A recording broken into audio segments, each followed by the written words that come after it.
దేశాన్ని ముక్కలు ముక్కలు చేస్తారంటే మాత్రం ఎవరు దీన్ని సహించరండి. ఇందిరా శోభన్ గారు, ఈ రోజు జరిగిన కార్యక్రమంలో కాంగ్రెస్ పార్టీ కీలక భూమిక పోషించింది. కాంగ్రెస్ పార్టీ ఏ సందేశాన్ని దేశానికి ఇవ్వాలనుకుంటుంది? ప్యానెల్లో ఉన్నటువంటి శేషన్నకు, అలాగే బీజేపీ సోదరులకు, మీకు, అలాగే ప్రైమ్ 9 ప్రేక్షకులకు గుడ్ ఈవినింగ్ అన్న. సో దేశవ్యాప్తంగా ఒక చర్చ జరుగుతూ ఉన్నప్పుడు ప్రభుత్వాలుగా స్పందించాల్సినటువంటి బాధ్యత వాళ్ళ పైన ఉంది. స్పందించకపోవడం బాధాకరమైనటువంటి విషయం. లీక్ అయ్యిందన్నది ముమ్మాటికి వాస్తవం. ఎందుకు లీక్ అయ్యింది, వాటికి సమాధానం చెప్పకుండా దానిని చీకటి కోణంలో చూడడం అన్నది బాధాకరమైనటువంటి విషయం. ఇక్కడ ధర్నాలు చేసినా, దీక్షలు చేసినా, ఎవరు చేసినా రాజకీయ పార్టీలు చెయ్యలే. ఇవాళ ఇండిపెండెంట్ గా ఉన్నటువంటి వాళ్ళు, ఒక సమాజంలో ఒక మార్పు రావాలని కోరుకున్నటువంటి వాళ్ళు, విద్యా వ్యవస్థ ప్రక్షాళన జరగాలనుకున్న వాళ్ళు, ఒక పర్యావరణవేత్త, ఒక ఎడ్యుకేటెడ్ పర్సన్ గా సోనం వాంగ్చుక్ గారు, అంటే ఎవరైతే యువత దాన్ని ఒక ఇనిషియేట్ తీసుకున్న తర్వాత దాన్ని సోనం వాంగ్చుక్ గారు ఆ వేదిక పైన మాట్లాడి, ఈ రోజు నుంచి నేను మీకు మద్దతుగా నిలబడతాను, నేను దీక్ష చేస్తానని చేశారు. చేసినప్పుడు దాన్ని మనం పొలిటికల్ గా ఎవరు కూడా దాని గురించి మాట్లాడలేదు, పొలిటైజ్ కూడా ఎవరు చేయలేదు. 22 రోజుల నుంచి చేసినటువంటి దానికి సమాజంలో కొంత ఇన్ఫ్లుయెన్సర్స్ అనుకున్నటువంటి వాళ్ళందరూ కూడా స్పందించడం మొదలు పెట్టారు. ఎందుకు దీనిపైన మీరు స్పందిస్తలేదు, ప్రభుత్వం ఎందుకు మాట్లాడతలేదు? తనేమో గొంతమ కోరికలు కోరలే, ఆస్తులు కావాలని కోరుకోలే, భూములు వంచేయమని కోరుకోలే. తను అడిగిందల్లా ఏంటి, తప్పు జరిగిపోయింది, ఈ పేపర్ లీకేజ్ కి బాధ్యత వహిస్తూ సోకాల్ ఎవరైతే రిలవెంట్ గా మంత్రి ఉన్నాడో ఆ యొక్క ధర్మేంద్ర ప్రధాన్ గారిని రాజీనామా చేయమనండి, అట్లాగే వ్యవస్థలో ఉన్నటువంటి లోపాలను ప్రక్షాళన చేయండి, వీటికి నా యొక్క సలహాలు సూచనలు అని చెప్పారు. ఈజ్ ఎడ్యుకేటెడ్, ఆయన అన్ఎడ్యుకేటెడ్ పర్సన్ కాదు, సొసైటీలో కొంత మార్పు కోసం పని చేసినటువంటి వ్యక్తి కాబట్టి ఆ బాధ్యత ఆయన చెప్పున్నారు. సో మంచిని ఎవరు చెప్పినా కూడా పార్టీలకు అతీతంగా తీసుకోవాల్సిన బాధ్యత ప్రభుత్వం పైన ఉంది. బట్ మీరు చెప్తే మేము వింటామా? ఒక అహంకారణ, ఒక నియంతృత్వ ధోరణిలో ఈ ప్రభుత్వము 20 రోజులు దీక్ష చేస్తే దున్నపోతు మీద వాన కురిసినట్టుగా, చీమ కుట్టనట్టుగా మాకే సంబంధం లేదు, మాకేంటి లేని మా పని మేము చేసుకోపోతామన్న ధోరణిలో మీరు వెళ్ళారు. గతంలో లోక్పాల్ బిల్లు కోసము ధర్నాలు దీక్షలు చేస్తే గత ప్రభుత్వము లైట్ తీసుకొని వెళ్ళారు, సంఘీభావం తెలిపారు, వాళ్ళతో మాట్లాడినారు, లోక్పాల్ బిల్లుకు మా మద్దతు ఉన్నది, మేము చేస్తామని చెప్పడం జరిగింది. అవి ప్రభుత్వాల యొక్క వ్యవహారంగా ఉండాలి. రైల్వేకి సంబంధించి ఒక కుంభకోణం వస్తే దానికి బాధ్యత వహిస్తూ రాజీనామా చేసిన దాఖలాలు మనం చూసినాం. ఎక్కడైనా ఒక ఇన్సిడెంట్ జరిగితే దానికి సంబంధించిన వాటికి బాధ్యత వహిస్తూ రాజీనామాలు చేసినట్టుగా గత యూపీఏ 1 and 2 గవర్నమెంట్ లో జరిగిన మనం చూసినాం.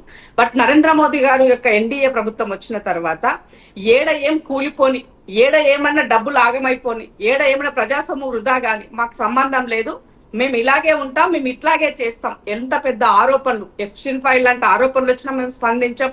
ఇవాళ పెట్రోలియం మంత్రిగా ఉన్నటువంటి వ్యక్తి పైన ఆరోపణలు వస్తే కూడా ఎలాంటి స్పందన లేదు. ఇవాళ ఎడ్యుకేషన్ సిస్టమ్ పైన వచ్చిన ఎలాంటి స్పందన లేదు. ఇది నేను రాజకీయ స్పీచ్ చెప్పట్లేదండి, పార్టీలకు అతీతంగా జనరల్ గా జరుగుతున్నటువంటి అంశాన్ని నేను తెలియజేస్తున్నా. రాహుల్ గాంధీ గారు ప్రతిపక్ష నేతగా మాట్లాడితే రాజకీయం చేస్తున్నారని మీరు మాట్లాడినారు. మరి సోనం వాంగ్చుక్ ఏ రాజకీయ నేత అని అడుగుతున్నాను నేను. అట్లాగే ఇవాళ కాక్రోచ్ సంబంధించినటువంటి ఒక పేరుతో మీరు ఎవరైతే అవమానించారో ఆ అవమానించిన పేరుతోటి యువత దానిని స్ఫూర్తిగా తీసుకొని మేము కాక్రోచ్లమే, మరి ఆ కాక్రోచ్లకి కనీసం మినిమం ఒక జ్ఞానం ఉన్నది, మాకు ఒక విజ్ఞత ఉన్నది, ఈ సమాజం పట్ల మాకు స్పృహ ఉన్నది అని వాళ్ళు దాన్ని మొదలు పెట్టారు ఆ పోరాటాన్ని.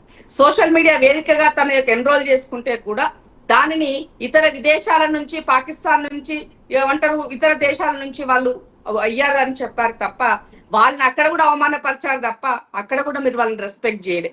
అదృష్టం ఏంటంటే భారతదేశానికి అత్యధికంగా వనరులు యువత, మ్యాన్ పవర్ అత్యధికంగా ఉన్నది మన దేశంలోనే. మరి ఈ మ్యాన్ పవర్ ని ప్రాపర్ గా యూటిలైజ్ చేసుకుంటే టెక్నాలజీని ఎట్లా డెవలప్ చేసుకోవాలి, ఇలాంటి విషయాల పట్ల యువతకి అవగాహన కల్పించాల్సిన బాధ్యత ప్రభుత్వాలది. ఇవాళ మనం ఒక 40 సంవత్సరాల వెనుకబడిపోయినాం కంపేర్ చైనాతో చేసినట్లయితే.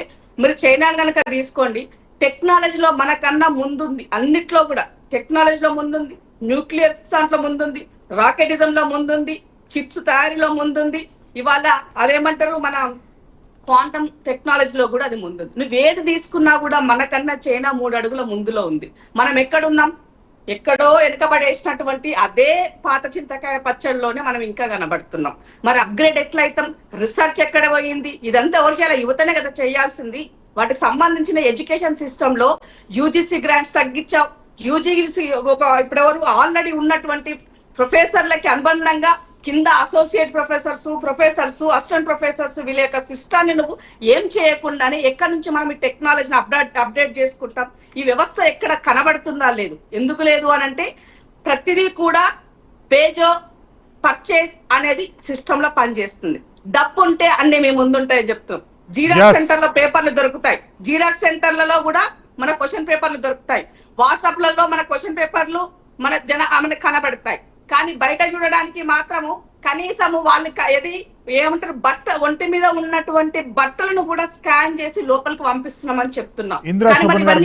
ఎక్కడి నుంచి వస్తుంది? ఈ లూపులకి ప్యాచప్ చేసే ప్రయత్నం ప్రభుత్వం ఎక్కడైనా చేస్తుందా? చేయట్లేదు. కాబట్టే యువత ఇవాళ తన చేతిలోకి తీసుకుంది. ఒక బెంగాల్ లాగానో ఒక శ్రీలంక లాగానో నా దేశం కావద్దని కోరుకుంటున్నా. అదే అడుగుతున్నా నేను.